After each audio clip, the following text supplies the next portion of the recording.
சரி ஓகே, இப்போ டக்கு டக்குன்னு என்ன பண்ண போகிறோம் அப்படின்னா, அந்த 3ஆவது இடமான ஸ்பெஷல் கீ யூஸ் பண்ணி போகிற இடமும் நம்ம வந்து அங்கே ஏதாச்சும் பொருள் கிடையாது. அப்போ மோஸ்ட்லி ஹேமர் கிடச்சா கூட நல்லது தான்.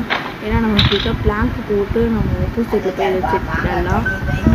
இப்போ வந்து அங்கே வந்து புல்லட் எடுக்குன்னு சொல்ல புதுசு. அங்கே வந்து நீங்கள் புல்லட் லோட் பண்ணுன்ற அவசியம் இல்லை. எனக்கு பார்த்தா அங்கேயே புல்லட் கொடுப்பாங்க உங்களுக்கு.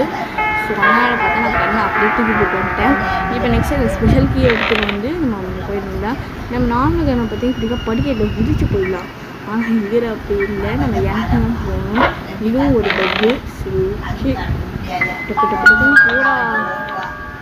ஓகே பரவாயில்லங்க, இன்னும் 3 பொருள் தான் கண்டுபிடிக்கணும். இப்போதைக்கு பெருசாக வீடியோலேருந்து போகல, எனக்கு 10 நிமிஷம் தான் போய்கிட்டு இருக்கு. ஸோ பொறுமையாகவே நம்ம கண்டுபிடிக்கலாம். ஆனால் எஸ்கேப் பண்ணும்போது வீடியோலேருந்து எவ்வளோ போவோம் எனக்கு தெரியலை.